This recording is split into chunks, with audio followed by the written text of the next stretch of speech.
Proses pembangunan ibu kota Nusantara terus memperlihatkan progres kemajuan yang signifikan.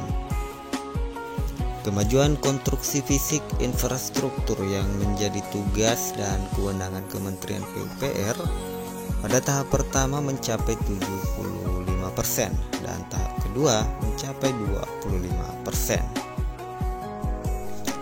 Selain itu, pembangunan IKN juga memberikan dampak yang positif bagi wilayah sekitar, sehingga pembangunan saat ini menjangkau area di luar kawasan inti pusat pemerintahan.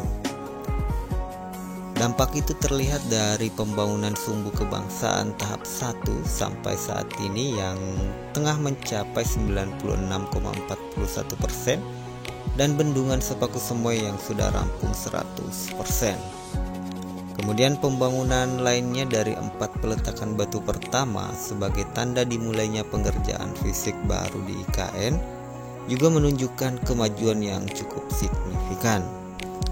Pembangunan IKN dari peletakan batu pertama sebagai tanda dimulainya pembangunan fisik baru yang dilakukan pada bulan September, November dan Desember 2023 serta Januari 2024 merupakan tahap pertama.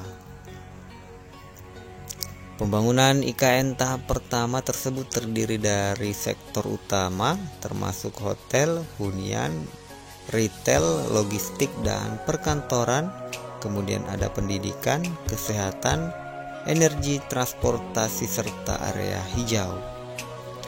Kemudian keseluruhan kemajuan pembangunan tahap 1 pada bulan Januari lalu itu sudah mencapai kisaran 71,47%, sementara ketika sudah memasuki di bulan Februari ini sudah di angka 74%.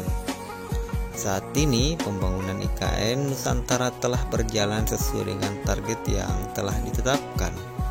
Capaian tersebut sebagai bukti komitmen mewujudkan ibu kota negara baru Indonesia yang dibangun di sebagian wilayah Kabupaten Penajam Pasir Utara dan Kabupaten Kutai Kartanegara di Provinsi Kalimantan Timur.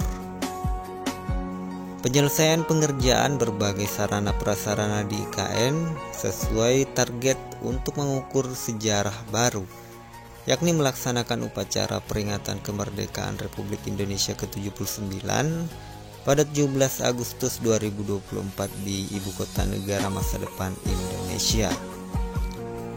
Selain itu, pembangunan IKN pada sebagian wilayah Kabupaten Penajam Pasir Utara dan Kabupaten Kutai Kartanegara Kalimantan Timur disebutkan Presiden Jokowi lebih kurang sekitar 466 triliun dengan hitungan sekitar 12 hingga 20% berasal dari APBN dan kisaran 80% melalui investasi.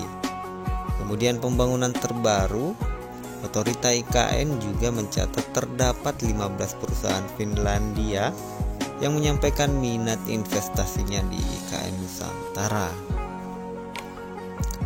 Kepala Otorita IKN Bambang Susantono mengatakan, total komitmen investasi publik yang sudah disuntik oleh lembaga pemerintah dan non-pemerintah untuk pembangunan IKN tercatat telah mencapai 47,5 triliun.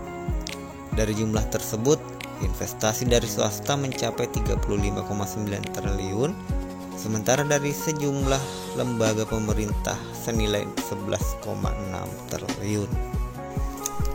Jadi untuk pembangunan di IKN ini sudah sejalan antara dana APBN dan dana dari swasta.